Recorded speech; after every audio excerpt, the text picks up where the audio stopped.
Hello friends, good morning, welcome back to my channel. তো এখানে আমি থালা বাসন ধুচ্ছি। তো কালকে রাতের কিছু থালা বাসন রয়ে গেছিলো, তো কালকে শরীরটা বেশি ভালো লাগছে না বলে আর রাতে ধুইনি।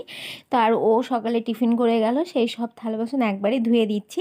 তো এখন এই 1:30টার মতো বাজে, তো এখন আমি থালা বাসন ধোয়া গেছে। এখন ফ্রিজ খুলে দেখছি যে আমি কি রান্না করব। তো দেখছি ফুলকপি রয়েছে, তো ভাবলাম মাছ দিয়ে ফুলকপির তরকারি করব, শাক ভাজা করব, বেগুন ভাজা করব, আর কালকে রাতের অনেকটা বাঁধাকপি ঘন্ট রয়ে গেছে, তো ওটাই গরম করে নেব। আর আজকে যেহেতু শনিবার, ও দুপুরে চলে আসবে, তো একসঙ্গে খাওয়া দাওয়া করবো।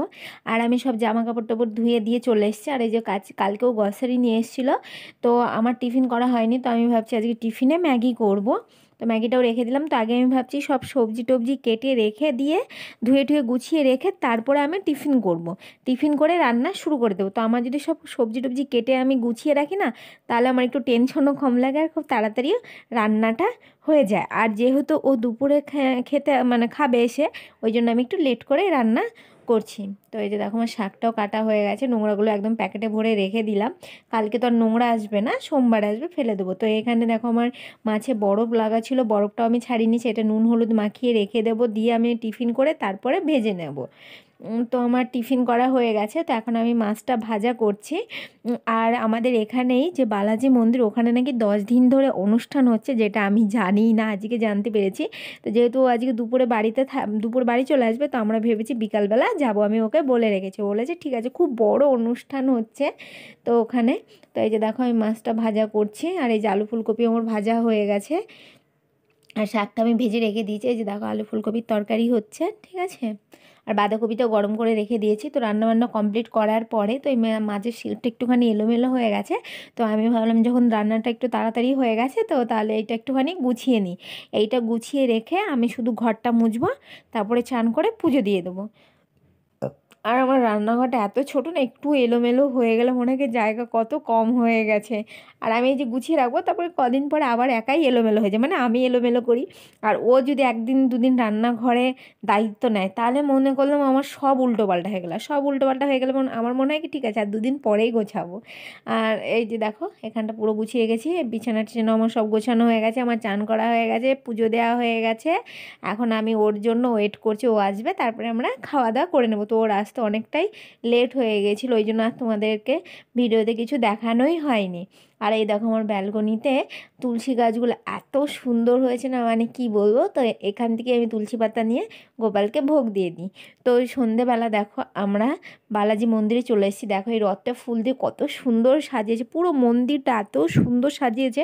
তো আমার এসে এতটা মন খারাপ লাগছিলো যে 10 দিন অনুষ্ঠান হয়েছে, আমি জানি না, এত কাছে আমি আসতে পারিনি।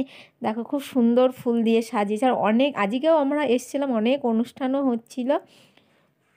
এই দেখো পুরো মন্দিরটাই ফুল দিয়ে পুরো সাজানো ছিল। আর এই ব্লগটা না কিছুদিন আগের ব্লগ।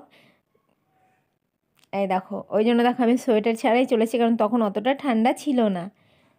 তো আমি আর ও দুজনে চলে এসেছি। এখানে আমরা অনেকক্ষণ ছিলাম, মানে এই দেখো এখানটায় অনুষ্ঠান হয়েছিল। এই দেখো পুরো মন্দিরটা এত সুন্দর করে সাজিয়েছে, লাইটিং পুরো। এখানটা অনুষ্ঠান হয়েছিল, খুবই ভালো লাগছিল। তো আমি জানতাম না যে এরকম অনুষ্ঠান হচ্ছে। তবুও যে ঠিক আছে, লাস্টের দিনটা একটুখানি দেখতে পেরেছি, ওটাই ভালো লাগছে। দেখো মন্দিরটা কত সুন্দর করে সাজিয়েছে।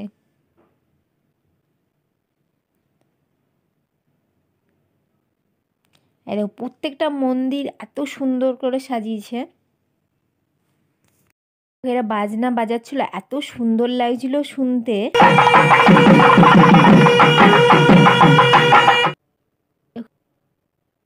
এটা এখন রথে করে যাবে, ওই দিক দিয়ে ঘুরে আরও অনেকটা যাবে। তো অনেক দেখো রাস্তা দিয়েও কত লাইটিং হয়েছে, কত কিছু হয়েছে। এখানে অনেক বাজিও ফাটানো হয়েছিল। এই যে সবাই রেডি হয়ে গেছে, যাবে। তো এদের নাচটাও হয়েছিল খুব সুন্দর। তো চলো তোমাদেরকে দেখিয়ে দিই।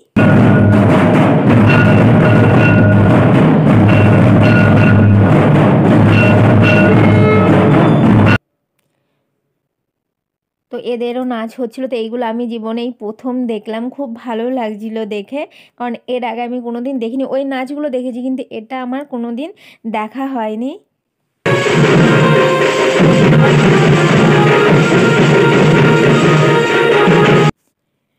আমরা যখন 5-6 মাস আগে এসেছিলাম তখন দেখছিলাম যে এই মন্দিরগুলো মানে 5-6 মাস ধরে কালার করা হচ্ছে, কিন্তু তখন ভাবিনি যে এই অনুষ্ঠান ছিল। এই দেখো অনেক বাজি ফুটছিল আর সবাই জয় গোবিন্দা বলছিল, খুবই ভালো লাগছিলো। তো তোমাদের ভালো লাগলো আমার ভিডিওটা লাইক অ্যান্ড কমেন্ট করে